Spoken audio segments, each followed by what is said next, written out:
민수기 12장 3절입니다.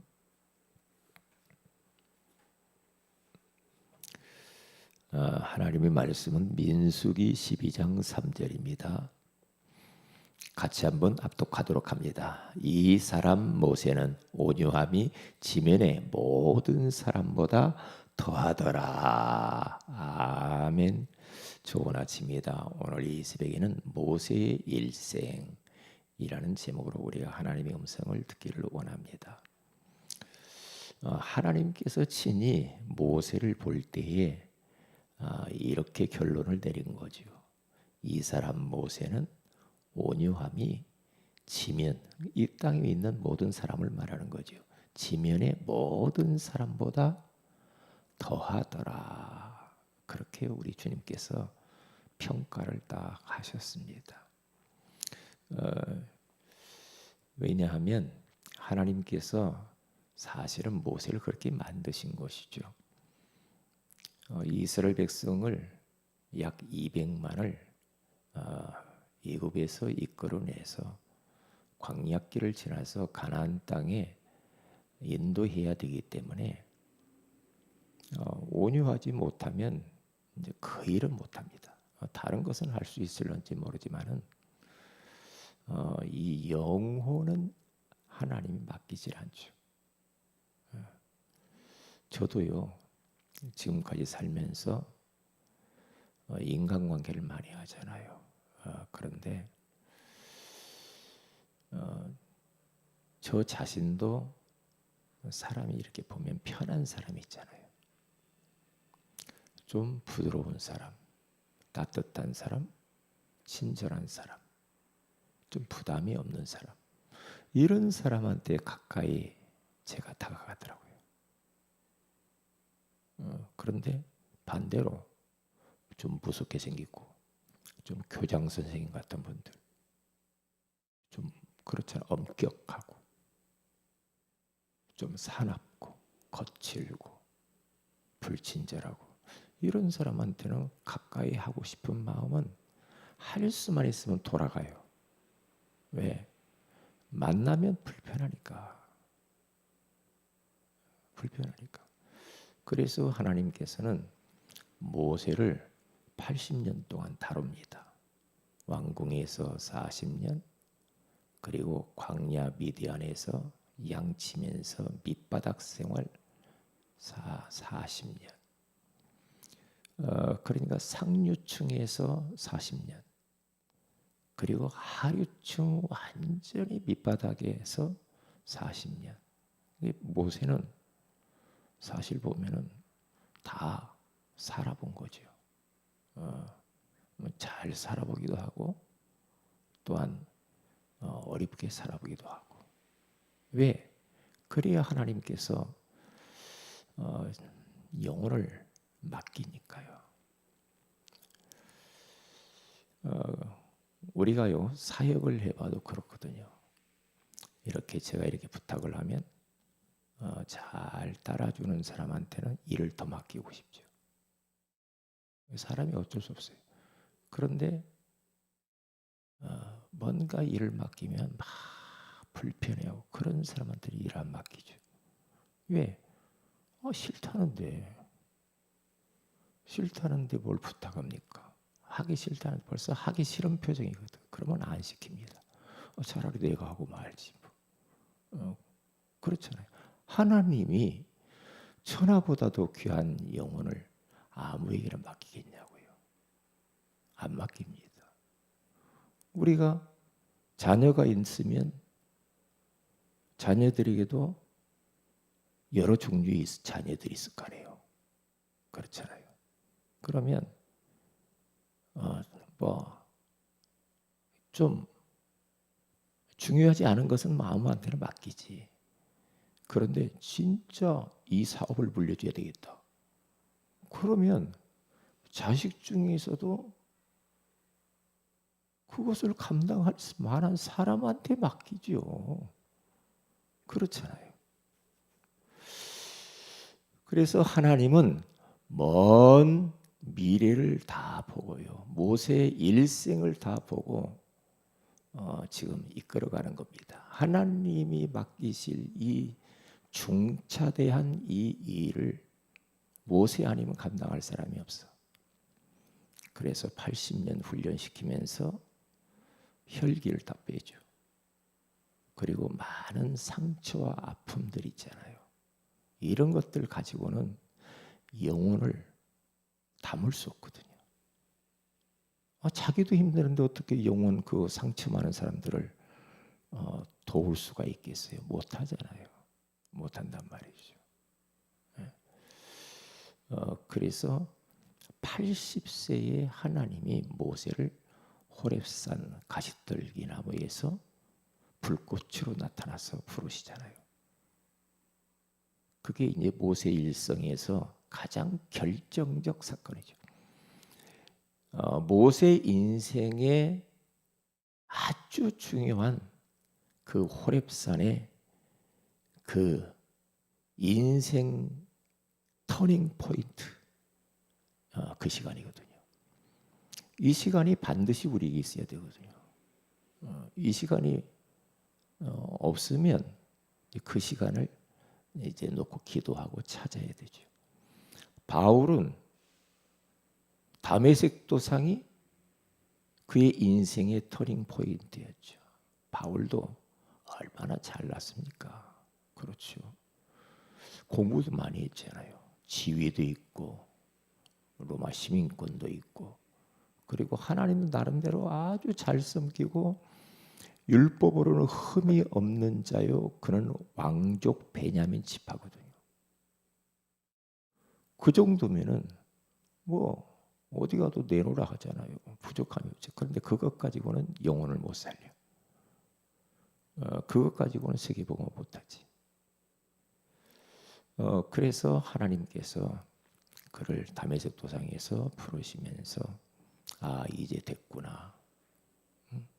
그러면서 이스라엘 백성을 맡기고, 그리고 그 많은 왕들과 그리고 이방인들, 이걸 영혼을 맡기는 겁니다.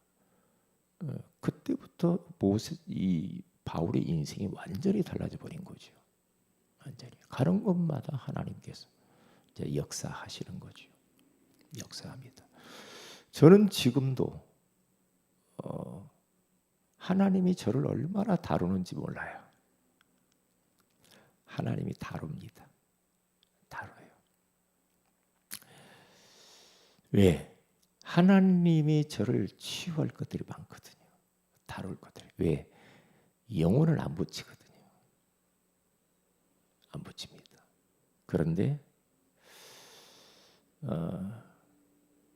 내가 치유되어지고 영혼을 담을 만한 그릇이 돼야 사람을 붙이거든요. 사람을. 난 그걸 너무 많이 느끼거든요. 영혼을 안 붙인다. 그러면 나를 돌아봐야 되겠죠. 나를. 그러니까요. 이 지역에 누가 이사 왔어요. 그런데 그 사람이 어디로 가면 좋을까요? 그렇게 이제 막 물어볼 때 있거든요. 교회가 어디 있어요? 그러면 이 목사님 세계에서 다 어느 교회가 가장 이 영혼을 맡기면 잘 보살필 수 있겠다 하는 그 교회로 안내를 다 하더라고요. 그렇게요. 그래서 그래 맞아. 그쪽으로 가는 게 맞지. 저도 그럴 때가 많거든요. 왜? 몇 번 있었거든요. 그런데 그래 맞아. 그쪽으로 가는 게 맞지. 그럴 때가 너무 많아요. 많단 말이죠. 그래서 이제 그러니까 밖에서 문제를 찾을 것이 아니라 내 안에서 찾는 게 그게 정상이더라고. 그게 맞아요. 환경이 여러 가지 이런저런 막 문제가 있다. 그러면 나를 돌아봐요. 나를. 그래서 나를 바꾸죠. 하나님이 이걸 원하는구나. 그래서 끊임없이 나를 갱신하고 그러면서 영혼을 담을 만한 그릇으로 자꾸 저를 넓히죠. 그렇지. 그렇지. 그렇지 않으면 아니더라고. 그게요. 그래서 우리 예수님께서는요, 제자들을 불러놓고요, 제자들에게 그냥 곧바로 막 뭘 이렇게 막 맡기고 그런 법 없어요. 철저하게 훈련시킵니다. 그래서 누가복음 9장 23절에 가서 보면 아무든지 나를 따라오려거든 자기를 부인하고. 왜? 자기 것 가지고 자기 틀린 거 가지고 주님을 따라갈 수 없고 제자의 삶을 살 수가 없어. 그러니까 자기를 부인하고 자기 십자가를 지고, 그러니까 내가 살아있는 사람은 내가 펄펄 살아있어. 그러면 주님 따라갈 수가 없어요. 못 따라갑니다. 주님을 쓰려면 까탈스러운 사람 못 써요. 왜? 그냥 시키는 대로 아멘, 아멘, 아멘. 이렇게 하는 사람을 주님이 쓰기를 원하거든요. 그러니까 아무든지 나를 따라오고 싶냐? 자기를 부인해라. 왜냐? 너희들이 가지고 있는 모든 생각들 다 틀린 거야. 그거 갖고는 안 돼. 내 것을 받아들여. 너희들이 가지고 있는 건 전부 다 종교적이고 율법적이고 불건전 신비주의적이고 세속적이고 육신적이고 땅의 것만 생각하자. 그것 갖고는 안 돼.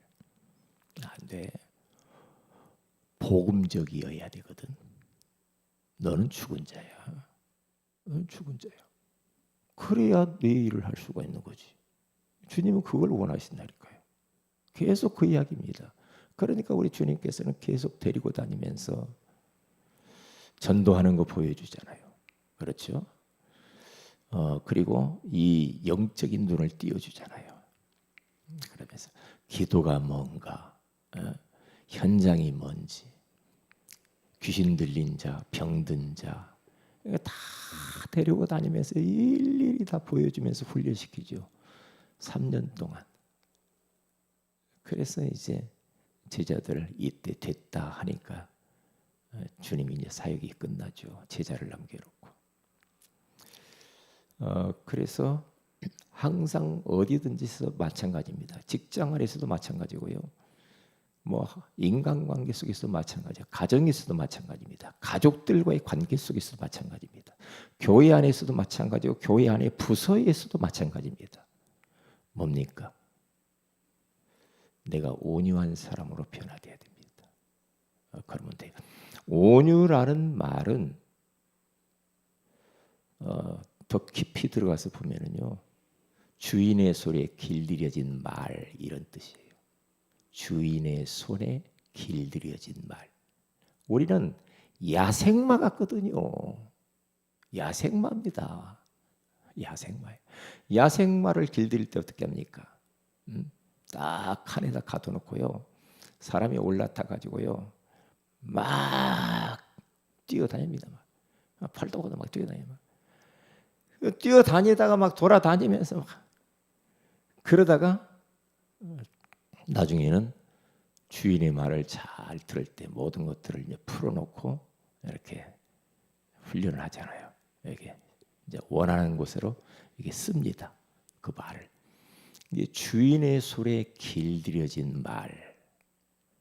그러니까 우리 예수님의 손에 길들여진 제자. 제가 봐도 이거 하세요 그러면. 있잖아요. 아무리 말을 해도 안 되는 사람이 있더라고요. 이야, 참 대단해. 안 해요. 왜? 자기 자아가 얼마나 강한지 안 합니다. 그러면 안 시키죠. 왜? 서로가 힘들어요. 하나님이 직접 손보라고. 아무리 말을 해도 안 돼. 이야, 참. 요즘 사람들이요, 자기를 내려놓지 못합니다. 자기 생각이 강합니다. 자기 주장이 강합니다. 어떠한 그 자기의 고집이 굉장히 강합니다. 강해요. 그건 못 버려. 자존심 강합니다. 누가 조금 자존심 건드려보면 난리 납니다. 난리 나요. 그렇게 해가지고 어떻게 우리가 전도합니까? 안 되죠. 그래서 이제 하나님이 다루는 거예요. 이렇게 다루고 저렇게 다루고. 우리에게 일어나는 모든 것들을 보면은요, 다 보면은 뭐가 이 사람이 어쩌고 마셔지 하지만은요, 결국에는 나더라고요. 아, 그래요. 주님, 알았습니다. 나요. 나를 돌아보면 빨라요. 근데 자꾸만 이 시선을 다른 사람을 향하여 있으면은 계속 고생합니다. 그리고 계속 안 됩니다. 그게 안 되더라고요. 안 돼요. 그러니까 나를 돌아보고 바뀔 때 거기에 하나님이 역사하시는 걸 봐요. 아, 그래서 하나님이 하시는 거구나. 내가 준비된 만큼 하나님이 이렇게 일을 하시는구나. 끊임없이 하나님은 나를 온유한 자로 만들어가는 거죠. 온유한 자. 우리 살다 보면 막 그러잖아요. 막 욱욱 할 때가 있잖아요. 근데 그걸 뽑아내야 되거든요. 그것 갖고는 못합니다. 못해요. 결국에는 못하더라고요. 제가 사람을 봐도요. 결국에는 저분이 가지고 있는 혈기 때문에 안 돼요. 안 됩니다. 왜요? 제가 예전에 신학하기 전에 저 묵동에서 목회하시는 그 밑에 있을 때 말이죠. 보면 그 목사님이요. 너무 좋은 분이야. 그런데 그 혈기 때문에 결국에는 목회 못 하시더라고요. 금식을 40일을 2번이나 했어요. 근데 그게 안 돼요. 안 되더라고요. 그렇기 때문에 마태복음 5장 5절에 가서 보면은 온유한 자가 땅을 차지한대요. 그렇죠. 온유한 자가 땅을 얻는데요. 아, 그렇구나. 이 땅은 영혼의 땅, 영적인 땅, 영혼을 사람을 이게 이제 주신다는 거군요. 영혼을 붙이신다는 거군요. 그리고 또한 육신적인 땅도 있죠. 뭐 경제나 뭐 이런 것들, 물질적인 거. 영혼의 이 땅과 물질적인 이 땅, 어떤 자에게 그것을 감당할 만한 온유한 자에게 붙인다 이 말이에요. 이게 모세를 보니까 그래요. 모세를 보니까 그때에 80년 동안 딱 준비되었을 때 영혼을 딱 맡기고 그 영혼을 끌고 이끌고 이제 가나안 땅 목전까지 가잖아요. 그리고 후대를 남깁니다. 여호수아를 딱 남기고 바톤을 이어주면서 여호수아가 백성을 끌고 가나안 땅 들어가잖아요. 중요합니다. 오늘 또 말이에요. 온유한 자로 살아야 돼요. 저는 그 뭐 이 정치인들이나 막 이런 분들이요. 막 사나운 사람 있죠. 막 목에 핏대 세워가지고 막 하는 사람도 있잖아요. 맞는 말인데 그러면 그 사람의 말은 설득력이 없어요. 설득력이 없어요. 안 됩니다. 설득력이 없어요. 그러면 어떻게 됩니까? 그러면 뭐 맞는 말인데 일단 기분 나쁘잖아요.